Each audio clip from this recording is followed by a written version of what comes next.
¿Cansado del camino? ¿No encuentras lo que buscas? El programa radial La Espada del Espíritu de la Iglesia Cristiana Integral Jesucristo el verdadero camino le ayudará a encontrar la luz que es Cristo Jesús.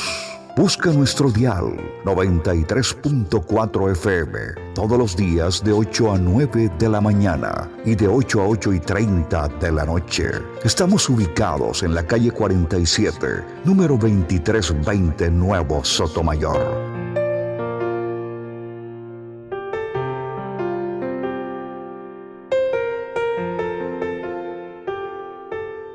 Comunícate con la línea de la bendición 695-2079 695-2079. Serán todos bienvenidos.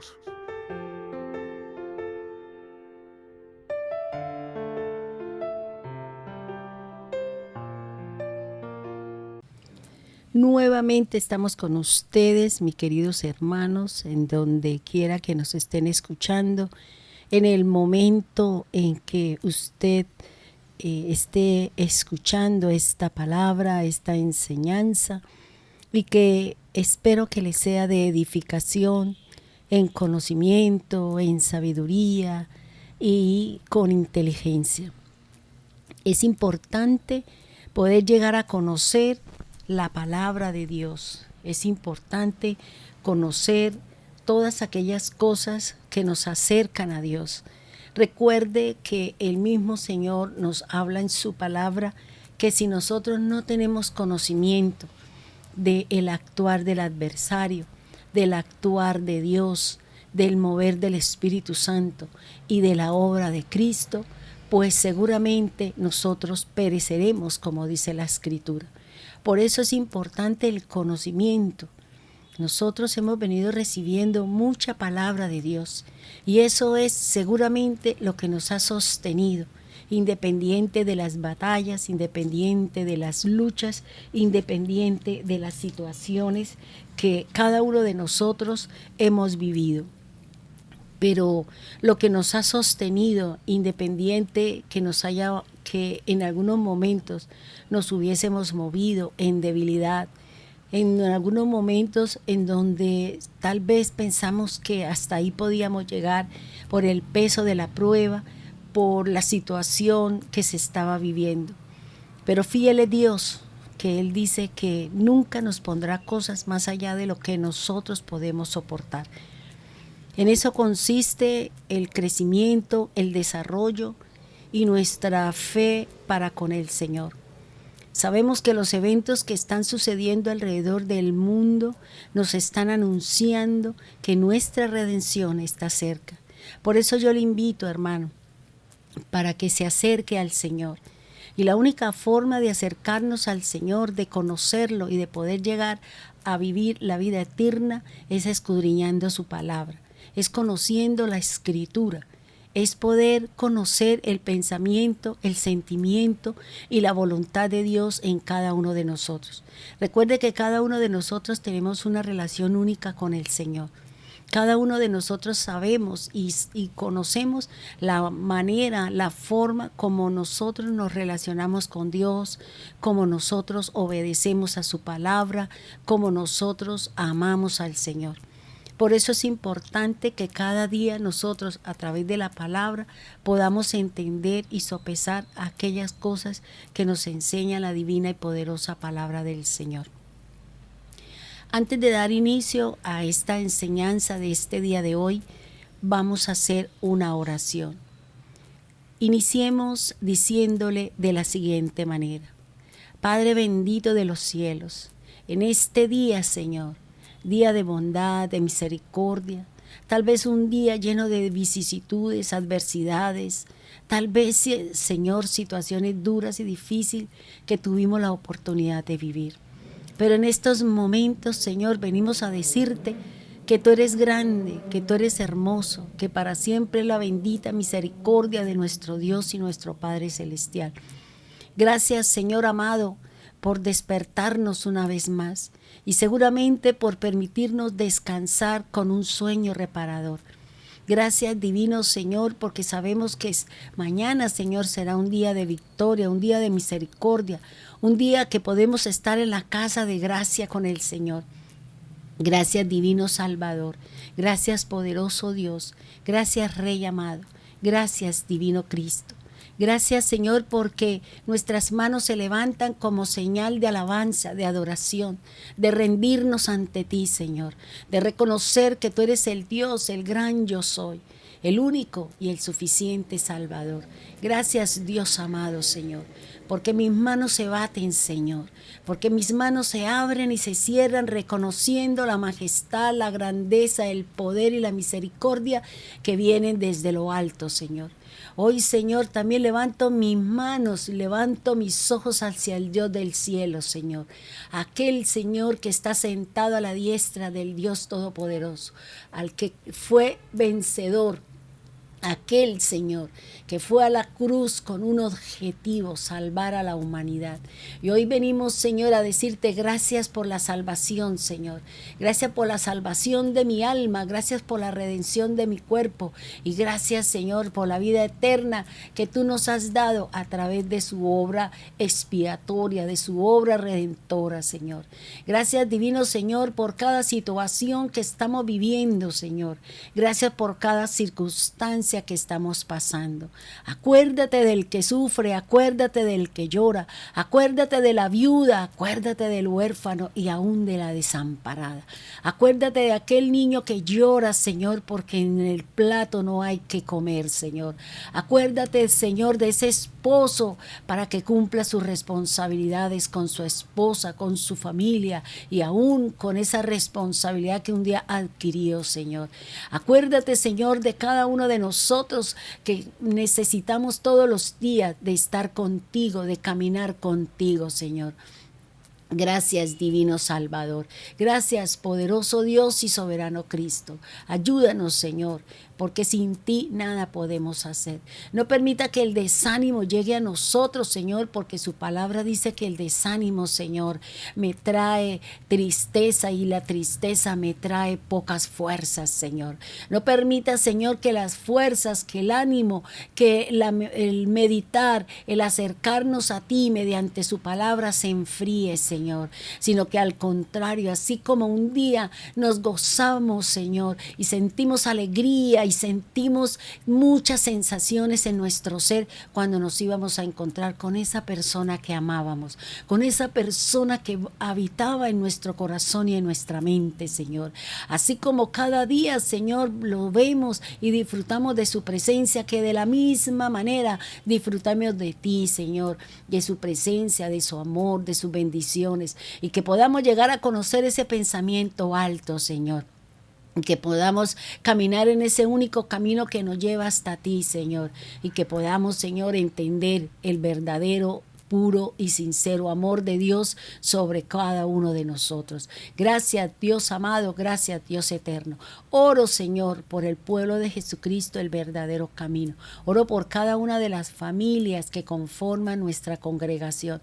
Oro por aquellos que han venido llegando a través de nuestra emisora, a través de las formas y maneras como predicamos su palabra. Permita que el corazón del atribulado, del angustiado, del desesperado, del afligido, sea sensible para recibir la palabra, esa palabra que sana, esa palabra que libera, esa palabra que restaura. Bendito Dios y soberano Cristo. Gracias, Dios amado, gracias, Dios eterno. En el nombre poderoso de su Hijo amado Jesucristo. Amén y amén.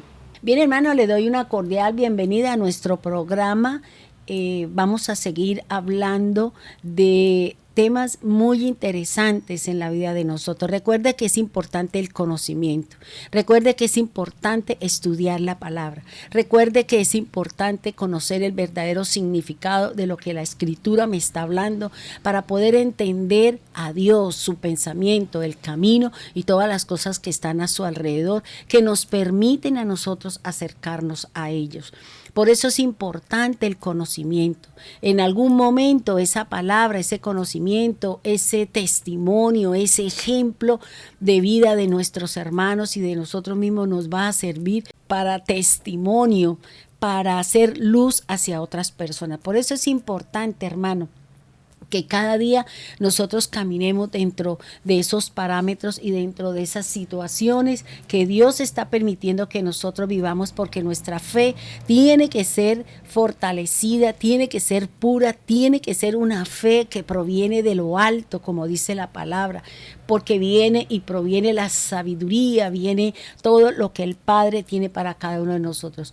Nosotros venimos hace algunos tiempo atrás estudiando unas palabras o unos esfuerzos que la Biblia me exige, que la Biblia me pone para poder alcanzar una bendición dada. A veces nosotros queremos que Dios me bendiga, que Dios me prospere, que Dios me engrandezca, que Dios me exalte, que Dios me dé todo lo que anhela mi corazón, pero yo no quiero hacer un esfuerzo, yo no quiero doblegar mi carne, yo no quiero esforzarme de acuerdo a lo que me dice la Biblia, porque nosotros desafortunadamente siempre estamos buscando la ley del menor esfuerzo, que todo me llegue de arriba, que todo me llegue a la puerta de la casa sin haber esforzado, sin haber orado, sin haber cumplido la palabra, la norma, la regla, el decreto, el mandamiento o el estatuto para que yo pueda recibir esa bendición dada.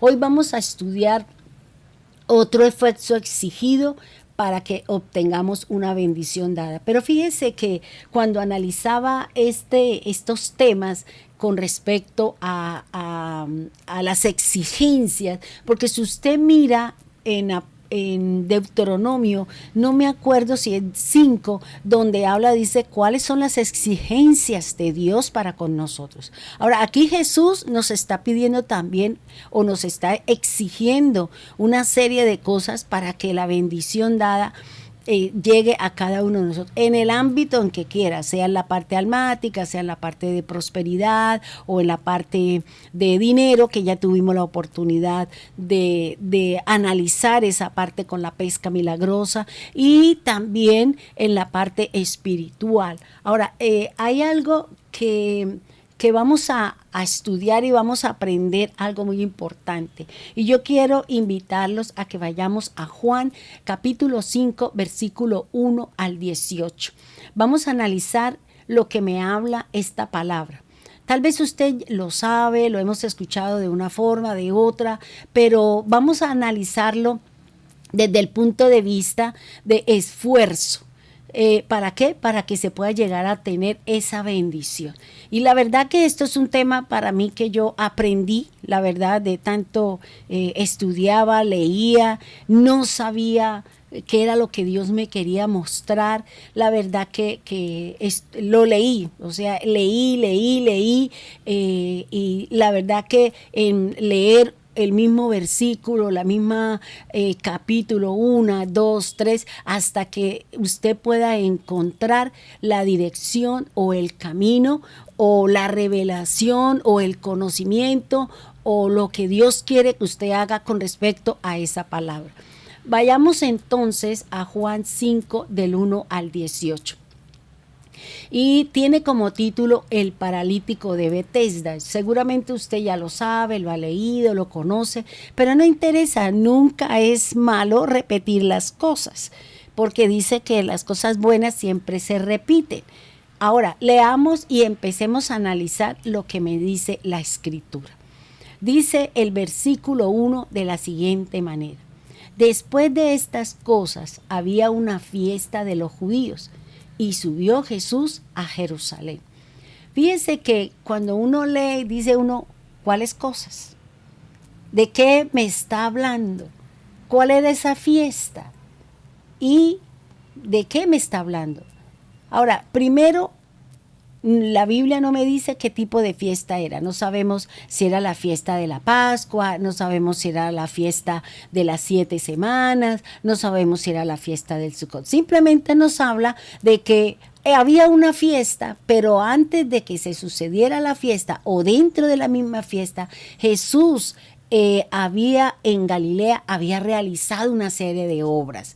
Primero, Jesús había sanado al hijo de un noble oficial del rey.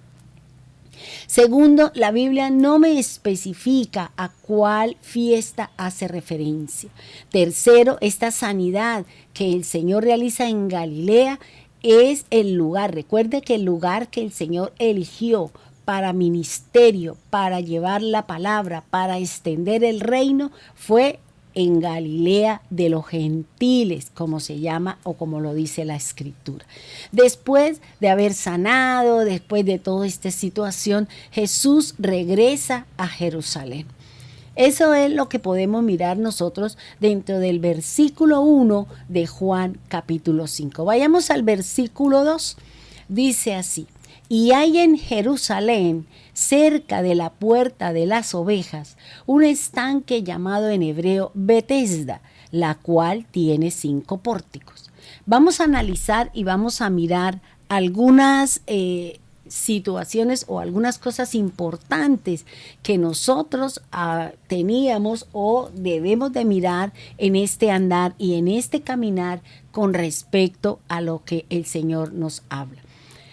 Lo primero que podemos mirar es la puerta de las ovejas. La puerta de las ovejas estaba situada en la muralla norte de Jerusalén.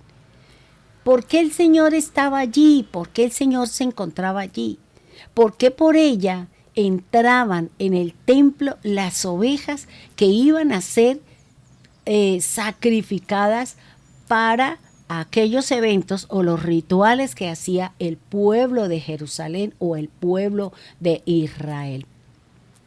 Ahora, es importante reconocer que la puerta de las ovejas representa a Cristo. Recuerde que el Señor en el Evangelio de Juan y en Apocalipsis, Él se define que Él es la puerta de las ovejas. Por eso Él estaba allí como puerta, como aquel que venía a dar un sacrificio, a hacer un sacrificio para que nosotros pudiésemos entrar al reino de los cielos. Ahora, lo otro que me llama la atención es el estanque de Betesda. La palabra Betesda significa casa de misericordia, o también se le da otro nombre y es Besata, que significa el foso. Entonces fíjese que es importante que tengamos este tipo de cosas. Ahora, la otra parte del versículo dice, el cual tiene 5 pórticos. Es importante tener en cuenta esta última frasecita porque más adelante vamos a mirar a qué hace referencia esa palabra, esos 5 pórticos. ¿Qué me quiere decir la palabra del Señor con todo eso? Recuerde que cada palabra, cada acción, cada animal, cada acto, cada color, cada cosa que está en la Biblia me está dando un conocimiento, me está dando un obrar o un entrar dentro de lo que Dios tiene para cada uno de nosotros. Vayamos entonces al versículo número 3 de Juan capítulo 5. Dice, en estos yacían una multitud de enfermos, ciegos, cojos, paralíticos que esperaban el movimiento del agua. Si usted mira, analiza, pues aquí hay muchas cosas que podemos hablar. Podíamos analizar algunos aspectos importantes que nos habla la palabra. Por ejemplo, como primer aspecto podíamos mirar o podemos tomar la multitud de enfermos. Hoy en día también existen sobre la tierra multitud, millones de enfermos de diferente tipo de enfermedad. Fíjese que en aquella época dice que todavía la gente estaba enferma. La gente tenía sus problemas en el área física y seguramente también en la parte espiritual y también con su parte almática. Ahora, fíjese que aquí dice que la multitud de enfermos que hacían mucho tiempo estaban bajo esta condición. La Biblia solamente me habla de que hay una multitud de enfermos que llevaban años en el sitio de Betesda esperando que le llegara el tiempo de su sanidad, de que el primero que entrara al pozo iba a ser sanado. Ustedes imagínense ese sitio, ciegos, cojos, paralíticos, enfermos de todo tipo, el olor, las cosas que se podían ver en ellos. Fíjese que ahí no hablan muchas cosas, pero cuando uno analiza y de pronto piensa, uno se da cuenta de que era muy complicada la situación de esa multitud de enfermos que estaban alrededor de un estanque esperando la oportunidad de ser sanados. Cuando yo analizaba y miraba este versículo, y dice que había una multitud, yacían, es decir, vivían ahí, no se iban a su casa, no iban a ningún lado, sino todas las cosas las hacían ahí mismo. O sea, imagínense, la condición de vivencia de todos ellos. Las moscas, imagínense el mal olor, imagínense el ambiente en las que estaban allí aquellos enfermos. Ahora, esto en la parte física, porque eso ahora lo vamos a llevar a la parte espiritual. ¿Y a qué hace referencia lo que aquí nos está enseñando? Nos está hablando algo muy importante. Y por eso le digo que es característico de la Biblia darnos enseñanzas profundas con respecto a todo lo que está escrito en la palabra de Dios. Lo otro que yo miraba era los tipos de enfermos. Dice que habían ciegos, cojos y paralíticos. Eran 3 tipos de enfermos. Pero me llama la atención es porque no hay sordos. Fíjese que me habla de ciegos, me habla de cojos y me habla de paralíticos. Todos ellos, la multitud de estos enfermos, tenían el mismo objetivo. Estaban esperando la misma situación para que cualquiera de esa multitud de enfermos tuviesen la benevolencia o el beneficio de la sanidad. ¿En qué momento? Cuando se dieran cuenta que el movimiento del agua se estaba dando, porque me cuenta la palabra que un ángel de tiempo en tiempo venía y se saboteaba o se bañaba o se movía dentro de este estanque, y la gente tenía la creencia que cuando el que primero entraba recibía sanidad. Entonces analizaba esto y quiero que usted me siga en esta enseñanza con esta situación. El primer tipo de enfermedad del que me habla a mí, porque siempre la Biblia me presenta un orden, la Biblia no habla en desorden las cosas. Por eso usted siempre, cuando la Biblia le presente ciertos aspectos, debe tomarlos en esa secuencia. ¿Por qué? Porque esa es la secuencia. O sea, cuando yo empecé a mirar este primer tipo de enfermedad, que son o una discapacidad, ciegos, yo analizaba y le preguntaba al Señor que esta ceguera, si bien es cierto, es en la parte física, esto hace referencia también a los ciegos espirituales.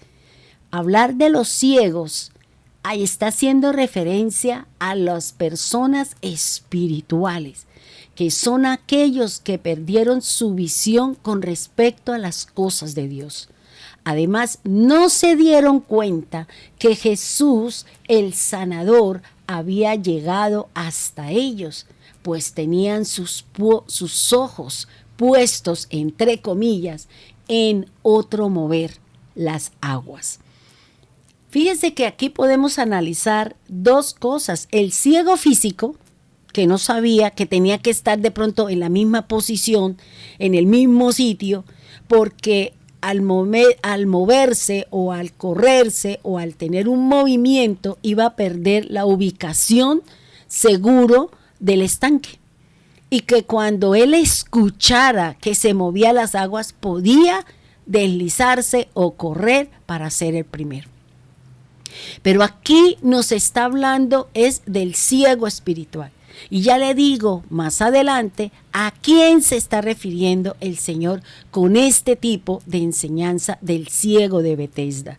de el paralítico de Betesda, perdón. Dice el Señor, está hablando de los ciegos. ¿Cuántos de nosotros hemos perdido la visión con respecto a las cosas de Dios? Ya no nos llama la atención ir a la congregación, leer la Biblia, escudriñar la palabra. No le dedico tiempo a las cosas de Dios. Me enredo en otras cosas y dejo a un lado lo que es más importante, y es el área espiritual. Entonces aquí cuando se habla del ciego, se está hablando del área espiritual, aquel que ha perdido la visión con respecto a Dios. Por eso el Señor dice que, mire lo que dice Mateo 15:14, dice, déjenlos, pues son ciegos que guían a otros ciegos. Y si un ciego guía a otro, los dos caerán en algún hoyo. Entonces fíjese lo que me está hablando el Señor. El primer tipo de enfermedad que tenían aquellos que estaban en alrededor del estanque de Betesda es los ciegos espirituales.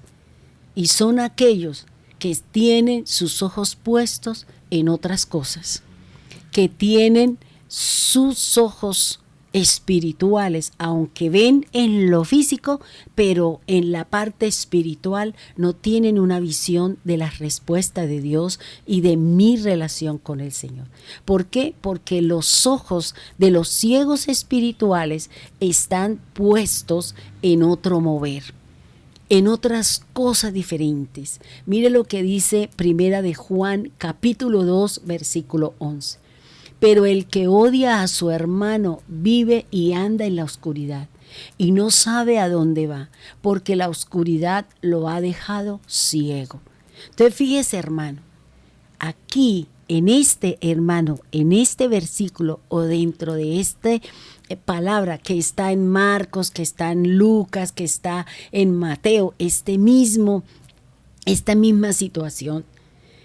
Estamos hablando de qué, de los ciegos espirituales. En aquella época se daba en la parte física, pero también eran ciegos espirituales, porque estaban esperando la sanidad por otro lado, estaban esperando las respuestas por otras cosas y por medio de otras situaciones. Fíjense que dice el Señor en primera de Juan, dice que, hermano, odia a su hermano, y el que odia a su hermano, dice, vive y anda en la oscuridad y no sabe a dónde va, porque la oscuridad lo ha dejado ciego. ¿Y qué es la oscuridad? El odio. Eso es un tipo de oscuridad en nuestro cuerpo que no me deja ver, y es el odio hacia el hermano. El odio hacia la persona que me hirió, que maltrató, que ha tenido acciones contra mí, y que seguramente eso me ha llevado a estar en unas situaciones muy diferentes. No permita que la oscuridad que representa el odio, hermano, invada su corazón. ¿Por qué? Porque usted será un ciego espiritual. Aunque sus ojos sean visión de águila 20/20, pero sus ojos espirituales son ciegos, porque no podrá ni ver, ni conocer, ni entender el amor de Dios. Las cosas del Señor no las podrá entender. Mire lo que dice Efesios 4:18. Y tienen oscurecido el entendimiento. Ellos no gozan de la vida que viene de Dios, porque son ignorantes a causa de lo insensible de su corazón. Se han endurecido, se han entregado al vicio, cometiendo sin freno toda clase de cosas impuras. Entonces fíjese lo que nos está hablando aquí el Señor. ¿Qué nos está diciendo acerca de los ciegos espirituales, que son los que tienen otra situación, endurecido o oscurecido el entendimiento? Dice que este tipo de personas no gozan de la vida que viene de parte de Dios. ¿Por qué? Porque son ignorantes a causa de la dureza de corazón, a causa de la falta de entendimiento que me da a mí estar en la visión de Dios, caminar dentro de los planes que Dios tiene para cada uno de nosotros. hermano. ¿Por qué? Porque ese corazón se ha entregado ¿a qué? A las cosas oscuras, cometiendo desenfreno con toda clase de cosas impuras.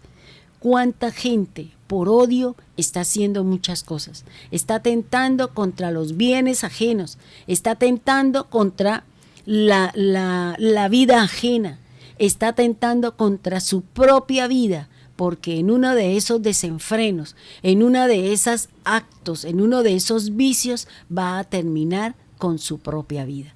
Por eso el Señor nos está diciendo que muchos están en ceguera espiritual. Por eso no entienden, por eso no comprenden, por eso no son capaces de discernir lo que se ha de entender y comprender espiritualmente. Es lo que me dice la Biblia, es lo que me está diciendo la palabra. Por eso yo le quiero decir a usted en este día de hoy, si usted se ha apartado de las cosas de Dios, tenga la plena seguridad que usted perdió la visión de Dios. ¿Y qué dice el Señor? El pueblo sin conocimiento y sin visión perece, porque usted no sabe para dónde va. Un ciego no puede llevar a otro ciego, porque dice el Señor Jesús que los dos se irán al hueco. El otro tipo de enfermedad que me habla la Escritura son los cojos. Y analizaba esto y yo decía, eso tiene que ver con la parte física. Los cojos hacen referencia a los que se salieron del camino, a los que torcieron su camino y a los que se desviaron del camino. Fíjese que esto sería como la tierra en que se va a sembrar. Una cayó afuera, otra cayó entre espinos y otra cayó entre piedras. Y muy poco cayó la palabra o la semilla en buena tierra. Fíjese que el Señor está hablando de los cojos, y un cojo hace referencia al camino, hace referencia al andar, hace referencia al estilo de vida en la que nosotros caminamos y en la que nosotros estamos llevando. Fíjese que allí está hablando de un cojo, no se sabe si uno tenía una pierna o estaba, bueno, el tipo de cojera, pero aquí me está diciendo de que el cojo del que me habla ahí el Señor es aquel que se salió, se torció y se desvió del camino. Mire lo que dice Hebreos 12:13. Dice, y busquen el camino derecho para que sane el pie que está cojo y no se tuerza más. Dice otra versión, dice, y enderecen para sus pies los caminos torcidos, para que el cojo no sea desviado, sino más bien sea sanado. Entonces fíjese que aquí nos está hablando de ¿qué? Del caminar. No tanto el que le falta una parte de sus extremidades inferiores, sino está hablando de mi caminar, de mi andar allá afuera, dentro de las cosas de Dios y dentro del mundo en donde el Señor nos ha llevado, pero para que usted y yo seamos sal, seamos luz, que no seamos que nos convirtamos a ellos y que esa persona me saque, me tuerza o me desvíe del camino. ¿Por qué? Porque el Señor está diciendo que este tipo de personas va a terminar mal, dice la Escritura. Por eso dice, ese cojo busque el camino derecho. Ese cojo enderece los caminos torcidos. Ese cojo busque volver al camino para que su andar, para que su camino, que se llama Cristo, sea la sanidad para nuestra relación con el Señor. Entonces fíjense que aquí la palabra de Dios es clara. Está hablando de los tres tipos de ¿qué? De las tres cosas que conforman al ser. La parte espiritual, la parte física y la parte almática. Tuvimos la oportunidad de estudiar lo que es la parte espiritual y que hace referencia a la ceguera. Ahora aquí estamos hablando del cuerpo y hace referencia a lo físico y hace referencia a una de las partes importantes del cuerpo como son los pies. Porque los pies son los que me llevan y andan por el camino, por la senda, por la trocha, por la situación o por, digamos, el sitio donde quiera que usted va caminando. Veamos entonces el otro tipo de enfermedades y son los que dice aquí la palabra, dice los paralíticos. Y hablar de los paralíticos es hablar de los almáticos. Cuando se habla de la persona almática, son las personas que han perdido ciertos o algunos de los movimientos como consecuencia de un mal andar. Ahora usted me va a decir, pero ¿por qué los almáticos tienen que ver con el paralítico? ¿Por qué? Porque mi alma, que está formado por el corazón, que está formado por mi mente y que está formado por mi voluntad, muchos de ellos son los que me detienen y por situaciones que yo vivo pierdo ciertos movimientos, pierdo ciertas cosas para seguir buscando al Señor. Por eso se habla que el paralítico son las personas que han perdido ciertos o algunos de los movimientos debido a una situación. ¿Cuánta gente nos está diciendo? Es que desde que vivió esa situación, la persona no se para. Desde que vivió esa situación, la persona no quiere comer. ¿Por qué? Porque son cosas almáticas. Y el alma es la que regula, porque es la que tiene la mente, es la que tiene las emociones, es la que hace la voluntad. Por eso, hermano, analice si en usted y en mí hemos perdido ciertos movimientos hacia las cosas de Dios. Y hoy en día sí nos están quitando el orar en la congregación, el cantar. Hemos perdido, y a lo mejor usted no lo hace en su casa. A lo mejor usted ha perdido ese tipo de movimiento, ese tipo de entrega, ese tipo de búsqueda con el Señor. ¿Por qué? ¿Y eso qué ha hecho? Que nuestras acciones, que nuestros pensamientos, que nuestros sentimientos estén contrarios a lo que me dice el Señor. Las personas almáticas o paralíticas son las que se mueven por las emociones, por los sentires, por los pensamientos propios, tal como lo dice al final del versículo. Esperaban el movimiento del estanque. La gente almática es la que se mueve por sus emociones. Es que si yo siento esto, es que yo lo sentí así, es que yo lo sentí asado, es que me soplaba en el oído, es que ese es el problema de las personas almáticas, que se guían por sus emociones, por los sentires. Y en las cosas de Dios no es por las cosas, por los sentires, es por la convicción que tiene usted en su espíritu. Por eso las personas almáticas viven en un tira y encoge. Estoy feliz, entonces me río, canto, lloro y hago feliz al mundo. Estoy triste, no, entonces ya la cuestión va por otro lado. ¿Por qué? Porque es de acuerdo al movimiento, a las situaciones que se vienen presentando dentro del pueblo del Señor. ¿Quiénes estamos cojos? ¿Quiénes estamos ciegos? ¿Quiénes estamos paralíticos? Porque estamos esperando un movimiento, porque estamos esperando unas situaciones. ¿Para qué? Para poder entender y comprender las cosas del Señor. Entonces fíjese lo que me está hablando a mí el Señor, lo que me está enseñando la palabra. Mire lo que dice Génesis 12:13. Dice, por eso, para que me vaya bien y no me maten por causa tuya, diles por favor que eres mi hermano. Fíjese que aquí Abraham tenía miedo. Tenía miedo de lo que le esperaba por causa de ¿quién? De la esposa, de la belleza de su esposa. Tenía miedo. ¿Y a qué llevó a la esposa? A mentir, a mentir. Usted dice, pero es que era la hermana. Sí, claro, pero es que una verdad a medias es una mentira, porque un poco de levadura leuda toda la masa. Entonces fíjese lo que está diciendo. Mire lo que dice Levítico 16:31. Dice, es una ley permanente. Ese día será para ustedes un día especial de reposo y dedicado al ayuno. Aquí está hablando de la fiesta de la expiación o de la fiesta de el Sukkot, al final del tiempo en donde hay un día dedicado al ayuno. Es una ley permanente y ese día, dice, es un día especial. ¿Para qué? Para reposo.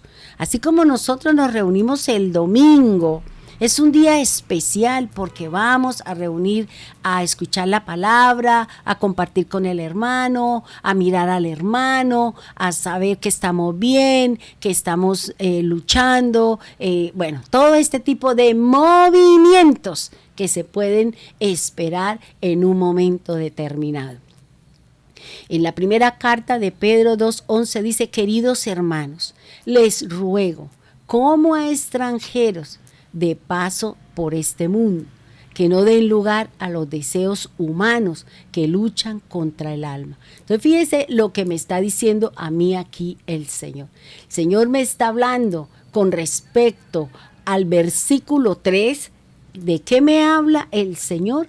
De los tipos de enfermedades que hay en el pueblo de Dios, que hay en el mundo entero. No solamente tenemos ciegos físicos, sino también hay ciegos espirituales. No solamente tenemos cojos físicos, sino también tenemos los cojos espirituales, porque nos hemos salido del camino, porque no estamos encontrando lo que usted quiere.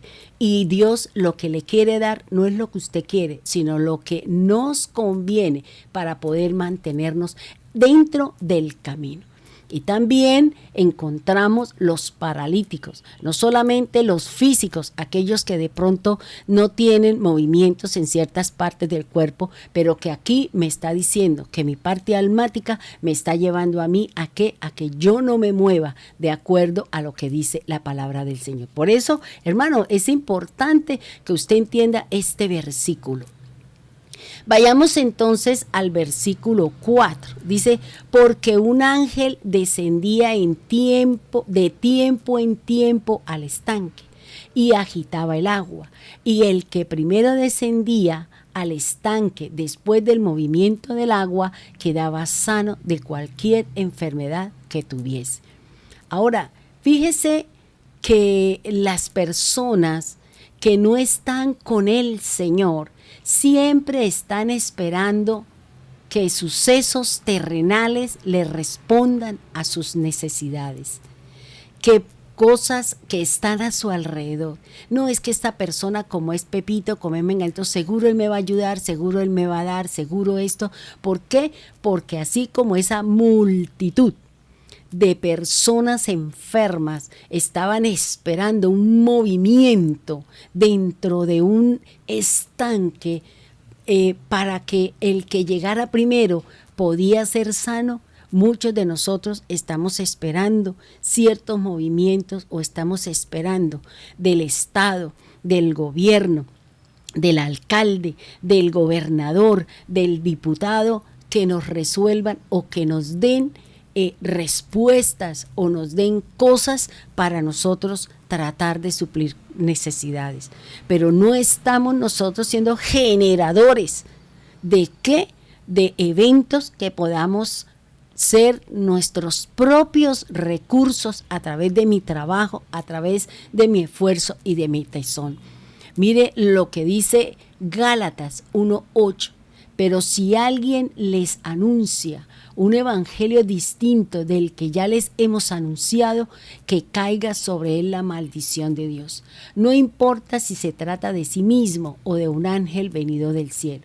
Lo he dicho antes y ahora lo repito.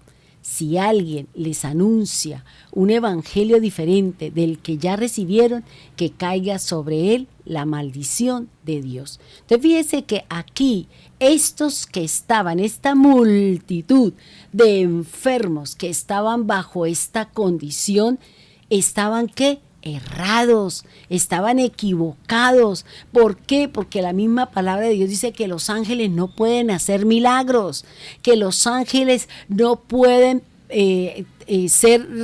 nosotros no podemos rendirle culto a los ángeles. Los ángeles no tienen esta capacidad. Por eso el mismo Pablo le envía a quién, a los Gálatas, diciendo: tenga cuidado de aquel, porque recuerde que los ángeles son los ministradores, dice la palabra. La Biblia habla de que los ángeles son los siervos del Señor. Por eso está diciendo: si viene alguien y le agita su parte emocional y le dice que es que si usted hace esto, entonces aquello, si usted hace esto, entonces a esto otro, entonces usted seguramente va a buscar la forma de cómo meterse a esa circunstancia o creer en esa condición o esperar de esa circunstancia. ¿Por qué? Porque usted cree que a través de esa persona, de ese ángel, de esa situación, de esa circunstancia, usted va a ser o va a suplir sus necesidades o va a ser sanado de cualquier enfermedad. Por eso dice: no crea que los ángeles, dice, y aun si los ángeles vinieran a anunciar, no le creáis. ¿Por qué? Porque el ángel que viene a enseñar las cosas diferentes a la Biblia es el diablo, porque es un ángel caído, y todos los que se vinieron con él son ángeles caídos, que vienen a enseñar cosas que no son bíblicas, que vienen a enseñarnos cosas que se salen del contexto y que se salen de todo el orden de Dios. Por eso aquí lo está diciendo Pablo, le está diciendo que ellos que esperaban que viniera un ángel a revolver las aguas, a agitar las aguas, ¿para qué? Para obtener una sanidad. Y fíjese que aquí la palabra de Dios está diciendo: no son las enseñanzas de los errados, de los equivocados, de los que están allí en el estanque esperando el agua que se moviera, sino es el Señor, es el Evangelio, es la palabra, es la cruz la que nos tiene que llevar a nosotros para poder llegar a tener todas las sanidades, ya sea en la parte de la ceguera, en la parte de la cojera y aún de aquellos que han perdido ciertos movimientos que se llamaban paralíticos. Entonces es importante, hermano, para que usted vuelva a ver, vuelva al camino y nuevamente usted recobre sus movimientos de alzar las manos al Señor, de un corazón que siente la presencia del Rey, de unos oídos que son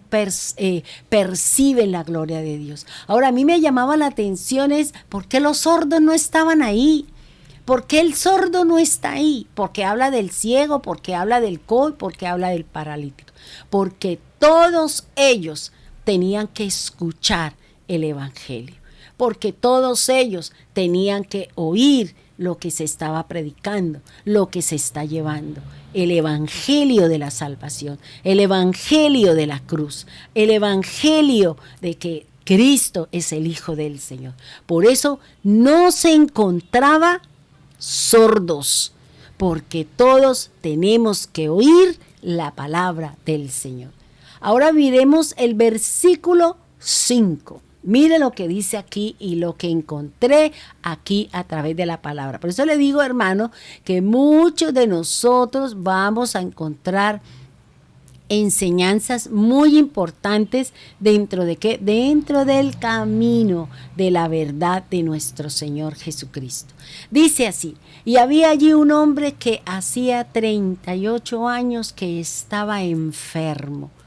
Fíjense que es importante tener en cuenta el tiempo que nos dice la Biblia, que de pronto tenía la enfermedad, que fue rey, bueno, todo eso es importante porque eso tiene una secuencia, eso tiene un mover, eso nos está diciendo una serie de enseñanza o nos está hablando de ciertos puntos específicos con respecto a la palabra.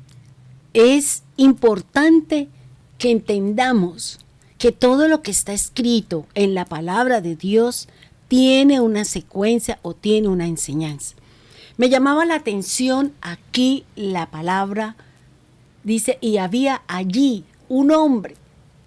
Fíjese que aquí uno puede pensar, bueno, eran puras viejas las que estaban allá. No, simplemente nos van a hablar de un caso específico. Nos van a hablar de una situación específica. Aunque la Biblia me enseña el global, ahora el Señor o la palabra se va a centrar en un evento o en una persona. Dentro de este versículo podemos encontrar algunos aspectos muy importantes. El primero es un hombre. Este concepto, cuando analizaba, miraba, buscaba, es muy interesante, ya que lo podemos tomar como la humanidad, como una nación, y si podemos tomar desde el punto de vista de Israel. Este hombre representa a Israel. Este hombre representa la situación de este pueblo. Porque me llama la atención por qué el Señor se dirigió, llegó al paralítico. ¿Por qué no sanó a los ciegos? ¿Por qué no sanó a los cojos? ¿Por qué llegó directamente a un hombre en especial, a un paralítico? Y esto hace referencia ¿a quién? A toda una humanidad. Hace referencia a la nación o hace referencia al pueblo de Israel. Jesús vino, como dice la palabra, vino a los suyos, pero los suyos no le recibieron. Fíjese que me habla de un tiempo, dice, este hombre estaba bajo una condición muy difícil y además la gran cantidad de tiempo que tenía. Pero ¿por qué la Biblia me relata o me recalca el tiempo de postración de este hombre? Dice que estaba o llevaba 38 años en ese sitio, acostado bajo su mismo lecho. A lo mejor su familia venía y le traía alimentos, le cambiaban el lecho, alguna cosa. Si es que lo tenía, porque la Biblia no me habla eso, pero de pronto yo lo puedo pensar. La Biblia me enseña que existen 6 veces el número 38. Y cada uno de ellos representa un acontecimiento especial. Veamos la primera. Y de donde parten muchas cosas, y por eso podemos decir que es el pueblo de Israel. Y podemos decir que es la nación de Israel. Vamos a Deuteronomio 2:14. Dice, desde que salimos de Cades Barnea hasta el día en que cruzamos el arroyo Ceret, pasaron 38 años. Para entonces ya había muerto toda la generación de hombres de guerra que había en el campamento, tal como el Señor se lo había jurado. El poder de Dios cayó sobre ellos hasta que todos murieron. Fíjese que este 38 describe el comportamiento rebelde de Israel al salir de Egipto. 38 años estuvieron en el desierto dando vueltas y revueltas. ¿Debido a qué? A la rebeldía de Israel cuando salieron de Egipto. Estos 38 años fue el juicio de Dios que estableció sobre el pueblo de Israel en el desierto antes de entrar a la tierra prometida. ¿Pero por qué? Porque ellos mismos dijeron, ojalá muriéramos en el desierto. Y Dios los dejó allí donde su corazón quería estar. Y por eso duraron 38 años en medio de ¿qué? De vueltas, de situaciones, levante la carpa, tienda la carpa, levante la carpa, corra por aquí, corra por allí, prepare el pan y haga, o sea, no tenían estabilidad. Hasta cuando no murió el último de aquella generación, el Señor no los quitó del juicio de los 38 años. Por eso este hombre que representa a Israel, que tenía 38 años de estar enfermo, representa el tiempo de rebeldía de Israel en el desierto.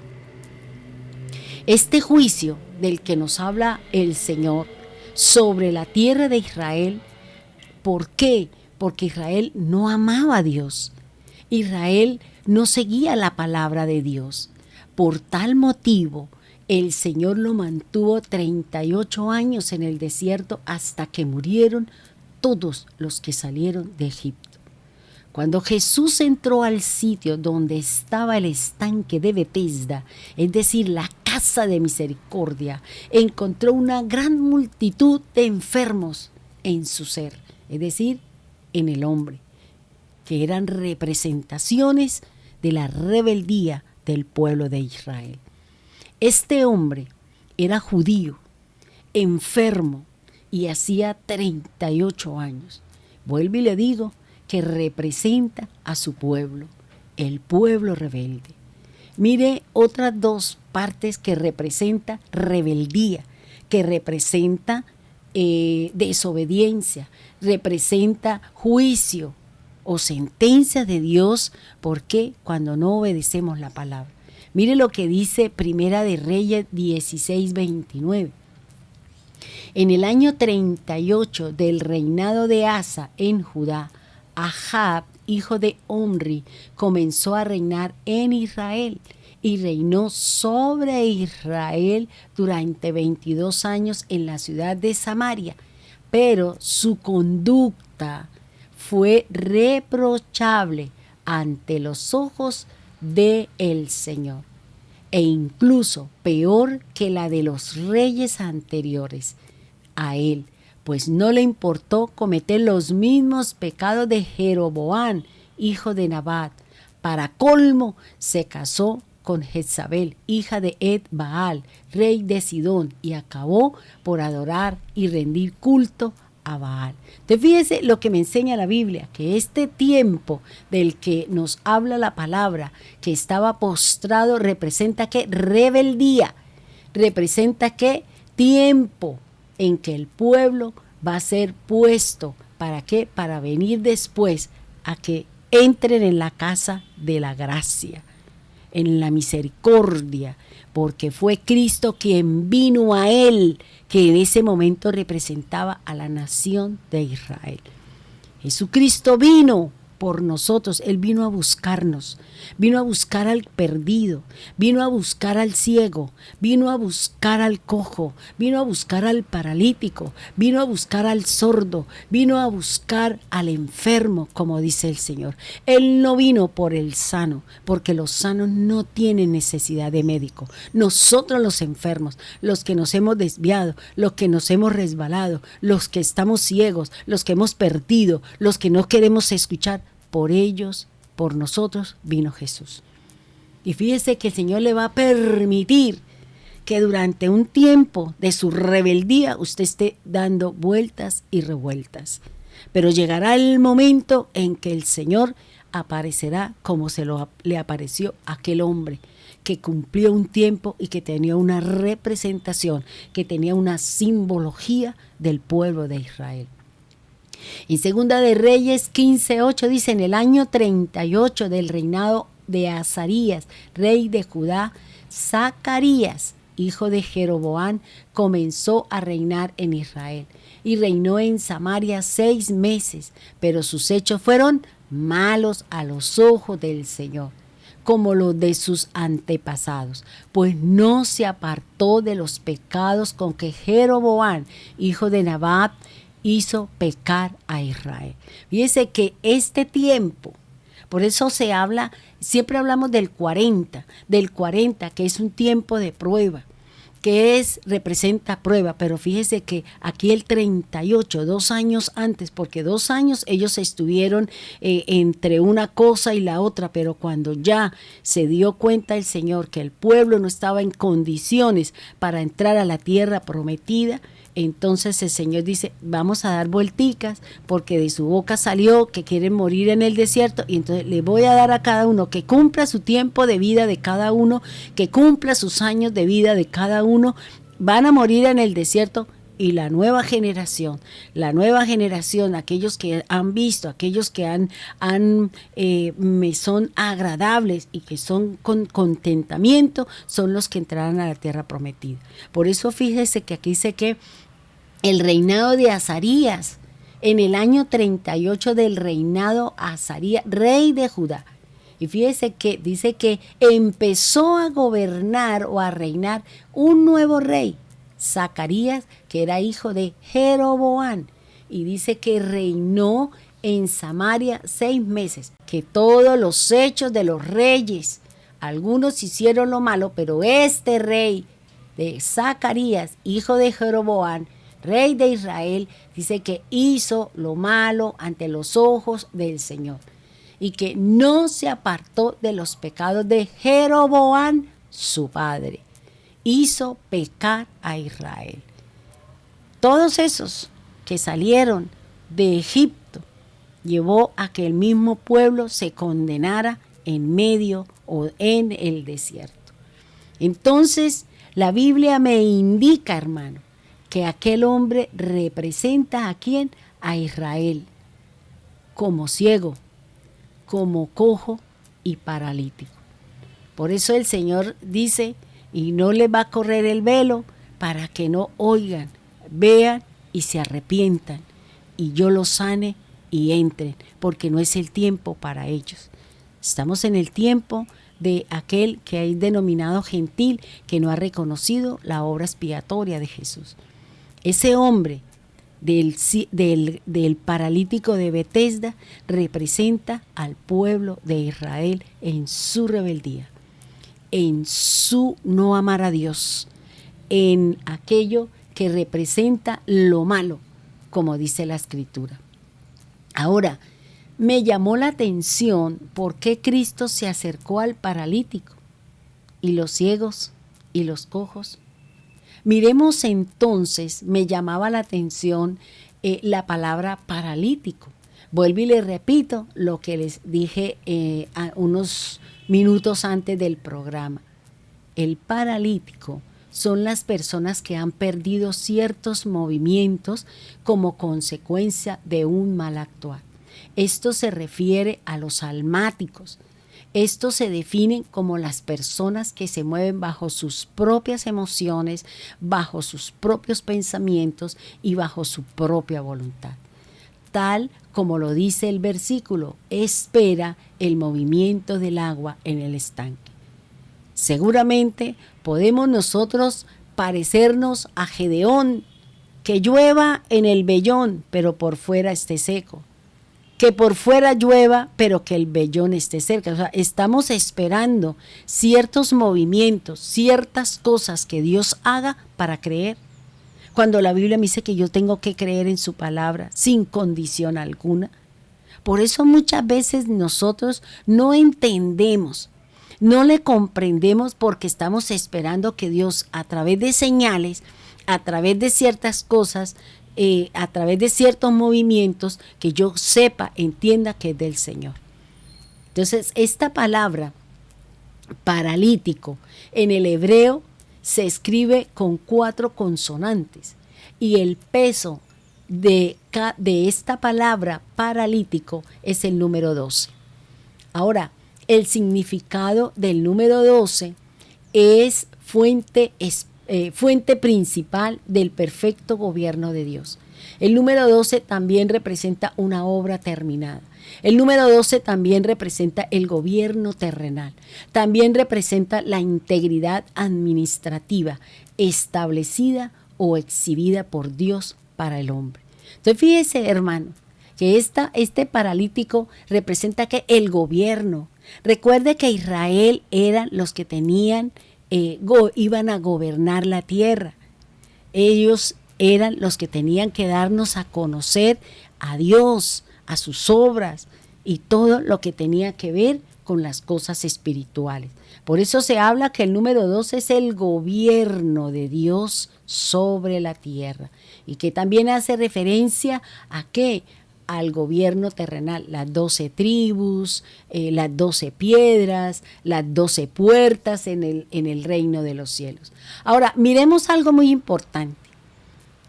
Este número, es decir, el número 12, está formado por 2 números. Por el 1, que en el hebreo significa cabeza, principio, caudillo y fuente. Y el número 2, que significa testigo, acuerdo, matrimonio, dualidad y distintividad. Entonces fíjense que a través de este concepto, a través de la combinación de estos dos números, nos está hablando de ¿qué? De una obra terminada, nos está hablando de un gobierno, de una cabeza y de un acuerdo que se tiene ¿para qué? Para entrar en el proceso de la salvación. Fíjense que el número 12, nosotros en la matemática, dentro de las leyes de la multiplicación, si no estoy mal, dice que es igual a decir decir 6 por 2, 12, y es igual a decir 2 por 6. Y resulta que en el lenguaje del Señor es diferente. Una cosa es el concepto del hombre y del mundo, y otra muy distinta, el orden de Dios. Por eso le digo, las cosas del Señor según su orden hay que entenderlas. Esa ley de la multiplicación, que el orden de los factores no altera el producto, eso es en la parte terrenal, pero en la parte espiritual sí lo altera. En la parte espiritual no es lo mismo. Por eso es importante conocerlo, porque mire, el número 12 está representado por el número 6, o la multiplicación del número 6 y el número 2. Porque el número 6 son las 6 compañías que formó el Señor de 2 discípulos. Entonces, 2 apóstoles por cada una de las 6 compañías que el Señor formó con sus discípulos. El número 2 y el número 6, o sea, multiplicando 2 por 6, es diferente. ¿Por qué? Porque son 6 panes en 2 hileras. Fíjense que es diferente. Es diferente el 6 por 2, porque el 6 son el número de compañías y el 2 son los apóstoles. Ahora, también el número 12 está por la sumatoria del número 3 veces sumar el 4. Y esto es igual a decir las 4 hileras de los 3 nombres en el pectoral o de las tribus. Y el 4 por 3 representa las 3 puertas de cada uno de los 4 lados de la Nueva Jerusalén. Entonces fíjese que es importante que en el mundo la ley de la multiplicación es igual, pero en las cosas de Dios es diferente. Por eso es importante conocer este tipo de cosas para no errar, para no tener un conocimiento diferente a lo que nos dice el Señor a través de su palabra. Entonces, la palabra paralítico tiene un valor de 12. Bien, dejémoslo ahí y que recuerde que el número 12 representa obra terminada. Vayamos entonces al versículo 6. Cuando Jesús lo vio acostado y supo que llevaba ya mucho tiempo así, le dijo, ¿quieres ser sano? Cuando Jesús vio la condición de este hombre, lo eligió, ¿sabe por qué? Porque era el miserable, porque era el necesitado, porque era el incapacitado entre la multitud de los enfermos. Y lo tomó como un ejemplo de lo que él podía llegar a ser con aquel que fue elegido por Dios para ser salvo. La posición de este hombre acostado o paralítico era la condición en la que se encontraba en aquel tiempo Israel, al igual que toda la humanidad. Ahora Jesús le pregunta al paralítico, ¿quieres ser sano? Esta pregunta es bastante cuestionable, hermano. ¿Quién no desea ser sano? Esto me indica que Jesús es el sanador para ellos, para Israel, y que de Él viene la sanidad, y sin Él no podemos obtenerla. Por eso recordemos lo que dice Juan 1 del 10 al 11. Aquel es la palabra que estaba en el mundo. Y aunque Dios hizo al mundo por medio de él, los que son del mundo no lo reconocieron. Vino a lo propio, vino a su mundo, vino a los suyos, pero los suyos no le quisieron recibir. ¿Por qué? Porque mire lo que le responde el paralítico. Si a mí me preguntan, ¿usted quiere ser sana? Yo, sí, claro, ¿qué tengo que hacer? Pero fíjese que este señor, este hombre, esta nación, este pueblo de Dios, Mire lo que le responde. Tal vez muchos de nosotros le hemos respondido de esta misma manera al Señor. Señor, dice el enfermo. Señor, le respondió el enfermo, no tengo quien me meta en el estanque.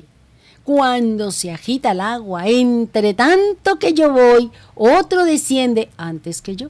Y Dios lleva tiempo diciéndonos, hey, apártese de ese camino. Hey, no escuche. Hey, apártese de esa persona. Pero nosotros seguimos, ¿qué? Ay, porque es que ¿quién estaría conmigo? Y yo voy a estar sola. Y entonces, hermano, está con Cristo. Está con el Padre, está con el Señor. Y tenga la plena seguridad, hermano. Y se lo firmo y se lo sello. Que si Dios sabe que usted necesita estar con alguien, Dios se lo va a traer. Dios se lo va a poner. Dios va a ponerle delante de sí la persona adecuada para usted. No la perfecta, sino aquella que va a ser su complemento. Pero no piense que es usted la que tiene que buscarlo, porque seguramente nos vamos a equivocar en esa escogencia de esa persona, o tratando nosotros de suplir o de tener una situación de compañía. Ahora, la segunda parte de la que nos dice el Señor es: toma tu lecho. Y fíjese que es otra acción.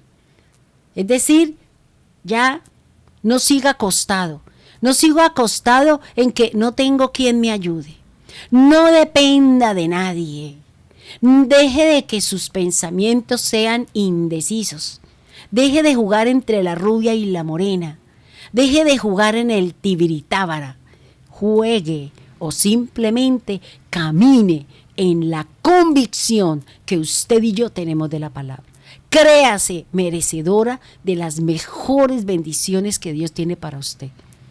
Créase merecedora de un puesto en la mesa, de una corona, de unos galardones, porque si Dios nos ha llamado, Dios nos lo va a entregar. Él no se va a quedar ni va a dejar en la mesa los regalos, las cosas que nos ha asignado desde el principio.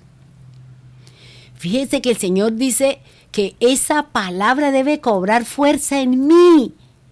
¿Cuándo? Cuando yo la escucho. Si el Señor me dice, desarráigate, abandone, sepárese, ábrase. Bueno, la situación o la palabra o la circunstancia, hermano, obedezca. Obedezca, porque entre más se demore, más largo se le hace el camino. Entre más le ponga argumentos, objeciones a la obediencia de lo que Dios le está diciendo, más se le demora la respuesta, la bendición, la recompensa, la prosperidad, la sanidad. Bueno, lo que en este momento usted está en su proceso o en la pedida del Señor. Ahora, la otra palabra, la otra acción de orden es anda. Es muy claro, hermano, la obediencia a los mandatos del Señor. No solamente es importante oír, también es necesario obedecer, porque cuando se cumple, entonces tenemos fe en la palabra que Dios me ha dado. Muchos de nosotros decimos, ¿será de Dios o no será de Dios? Si usted está espiritual, la palabra que usted escuche es del Espíritu. ¿Por qué usted duda? ¿Por qué duda del sueño? ¿Por qué duda de la palabra? ¿Por qué duda de lo que Dios le ha dado? Que haga, que ejecute, que arraigue, que tumbe, que quite, que se aleje, que deje de oír. Entre usted más se demore, más se le hace tarde la recompensa, y la situación va a seguir ahí, apremiante, doliente, va a seguir paralítico, va a seguir ciego, va a seguir cojo. Porque hoy estoy bien en el Señor y mañana quiero botar todo lejos del camino del Señor. Hermanos, recordemos que la palabra levántate tiene un valor de 5. Es igual al número de pórticos que tenía el estanque. Y eso representa la debilidad en la que se movían todos los enfermos, todos los que estaban allí. En Juan 5:2 dice, vuelvo y se lo repito, que en Jerusalén, cerca de la puerta de las ovejas, hay un estanque llamado en hebreo Betesda, el cual tiene 5 pórticos. Recuerde que la palabra Betesda significa casa de la misericordia. Ahora, fíjese que cuando el Señor dio la palabra, dice que al instante aquel hombre fue sanado y tomó su lecho y anduvo, y era día de reposo aquel día. ¡Genial! ¡Fantástico! Si Jesús viene a mí, si el Señor llega a mí y me dice, ¿quieres ser sano? Y yo no le saco ningún argumento, dice la palabra, al instante yo voy a recibir la sanidad, la prosperidad o lo que usted le esté pidiendo al Señor. Y ya esa situación, esa condición de postrado, paralítico, ciego, mudo, sordo, ya no va a ser un impedimento, ya no va a ser un muro de contención y no va a ser aquella situación que no me va a dejar caminar en el Señor. Por eso dice que el hombre fue sanado, se levantó, tomó su cama y empezó a caminar. ¡Qué mejor reposo! ¡Qué mejor reposo en ese día! Si bien es cierto, están hablando del día físico de aquella época, pero aquí lo podemos decir, es el reposo de Dios. ¿Está cansado? ¿Está atribulado? ¿Está confundido? Vaya al Señor. Obedezca la palabra. Dígale al Señor, pero obedezca lo que el Señor le está diciendo. Y fíjese que esa situación, esa circunstancia de la que vivió aquel hombre, de la que vivió este personaje, dice que los judíos le dijeron a aquel que había sido sanado: el día de reposo no te es lícito llevar tu lecho. No van a aparecer los legalistas, van a aparecer los que se creen super mega espirituales, los que se creen que son los santos de los santos, y es que no puede, y es que no, y no, y no, porque siempre van a aparecer los espirituales, o aquellos que se creen tan espirituales cumpliendo la ley, que aquel que en el mismo día de reposo lleva su lecho. Ahora, fíjese que él le respondió: el que me sanó, él mismo me dijo, toma tu lecho y anda. Fíjese que él aquí no le dijo, se comió un pedazo, levántate, toma tu lecho y anda. Porque le estaban preguntando, oiga, ¿usted qué hace con la cama debajo del brazo? ¿Qué hace usted con la estera debajo del brazo? ¿Qué hace usted con esa situación, caminando en la misma situación, si el Señor ya le dijo levántate, si el Señor ya le dijo sal de ahí? O sea, yo me levanto, pero debajo del brazo sigo llevando las mismas cosas. Y por eso le están preguntando, aquel que me sanó me dijo, toma tu lecho y anda. Y entonces le preguntaron, ¿quién es el que te dijo toma tu lecho y anda? Mire, hermano, mire, o sea, no sé, cuando uno lee este tipo de cosas uno dice, Dios mío, uno sí es desagradecido. Mire lo que dice el 13. Y el que había sido sanado no sabía quién fue, porque Jesús se había apartado de la gente que estaba en aquel lugar. ¿Cuántos de nosotros hemos recibido sanidad, hemos recibido las cosas de parte de Dios y nosotros creemos que es por nuestro propio esfuerzo, por nuestra propia diligencia, por nuestros propios recursos, por nuestras propias cosas? Es que nosotros tenemos. Por eso Él dice, yo no sé quién me sanó. Uno vino y me dijo, levántate, toma tu lecho y anda. Fíjese que esto hace referencia a que vino a los suyos y el suyo no le creyó, no le recibió. Por eso dice, no, yo no sé quién fue. Yo no sé quién fue. Simplemente alguien me dijo, toma tu lecho y anda. Porque no queremos conocer a aquel que viene en nosotros y para nosotros para traernos sanidad. Dice, después le halló Jesús en el templo y le dijo, ahora sí. Dice, mira, has sido sanado. No peques más para que no te venga alguna cosa peor. Ahora, ¿por qué el Señor en este momento viene y le dice que no peque? Porque es que mientras está postrado, mientras está tumbado, mientras está allí paralítico, ciego, sordo y mudo, pues seguramente no va a cometer fallas y pecados. Pero aquí el Señor le está diciendo, ahora que caminas, ahora que tienes libertad en tus movimientos, ahora que te puedes desplazar de un lugar a otro, ten cuidado con los hechos, ten cuidado con quién te relacionas, ten cuidado a quién escuchas. ¿Sabe por qué? Porque el Señor le está diciendo, no peques, porque si pecas te vendrá algo peor. El Señor me puede sanar, el Señor me puede prosperar, el Señor, pero yo tengo que tener cuidado de no pecar por la prosperidad, por la respuesta o por lo que sea. Debes tener cuidado con la jactancia, con la soberbia, con el orgullo, con lo que se pueda llegar a presentar cuando hemos recibido de parte del Señor la sanidad. El hombre se fue y dio aviso a los judíos que Jesús era el que le había sanado. Fíjese que cuando él vino y se le presentó y él lo reconoció, ¿y qué le dijo? Mira, no peques, porque te vendrán cosas peores. Ahora él fue y le dijo a los judíos, Jesús fue el que me sanó. Y por esa causa, por haber sanado en el día de la religiosidad, los judíos lo perseguían, procuraban matarle. ¿Por qué? Porque hacía obras en el día de reposo. Muchos vendrán a juzgarnos porque en medio de la crisis tenemos reposo.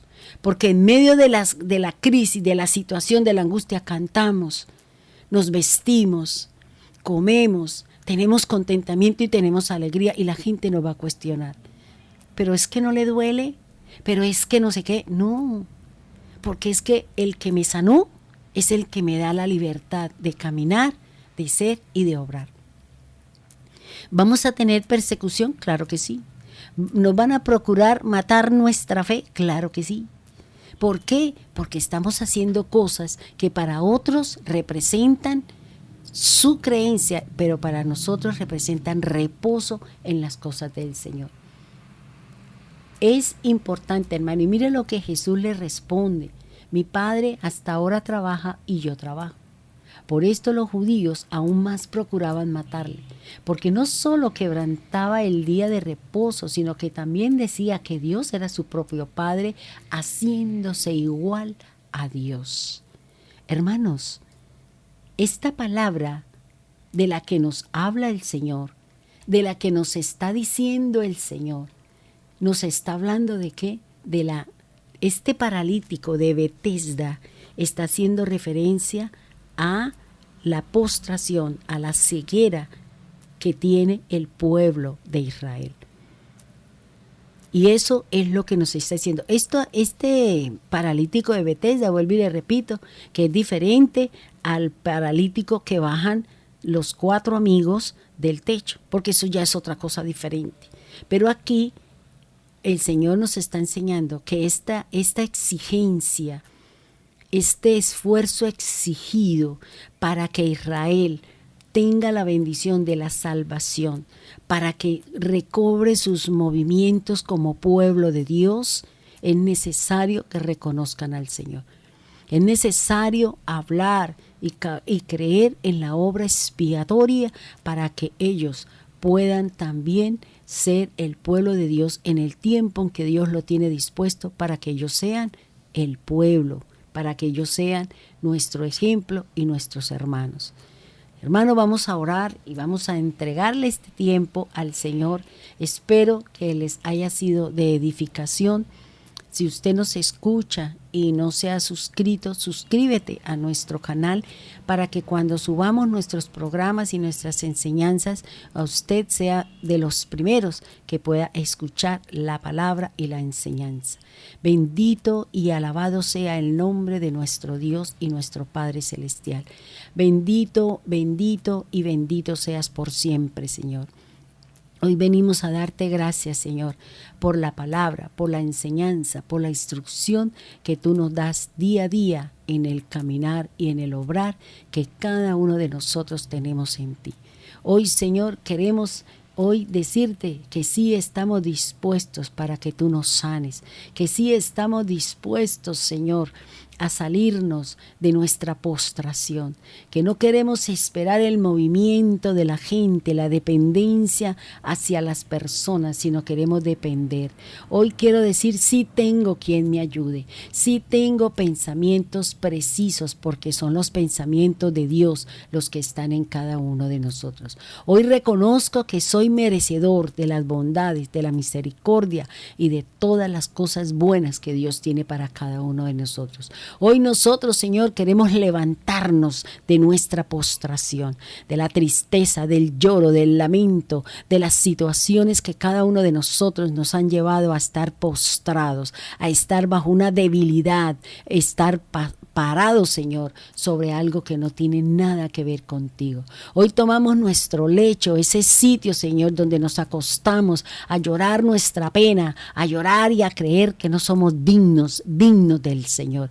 Hoy tomamos, Señor, y nos levantamos, nos sacudimos, Señor, y decimos, andaré y dejaré de ser ciego, dejaré de ser cojo, dejaré de ser paralítico y abriré mis oídos y abriré mis ojos para ver, oír y hablar y pronunciar el nombre de nuestro Dios y nuestro Padre. Hoy, Señor, reconozco, Señor, que tú eres mi Salvador, mi Señor y mi Redentor. Hoy sí te recibo, Señor, porque somos su pueblo y hemos creído en ti, y el creer en ti es recibirte, Señor. Hoy dispongo mi corazón, mi caminar y mi obrar para que tú obres, para que tú hagas, para que tú sanes, Señor, nuestra vida y para que podamos prepararnos para ese día postrero, para nuestra redención. Bendito Dios y soberano Cristo, en el nombre poderoso de Jesús. Amén y amén. Dios les bendiga, Dios les guarde, y recuerde que usted es merecedor de la gloria, de la gracia, y entre a la casa de la misericordia de nuestro Dios. Dios le bendiga, Dios le guarde.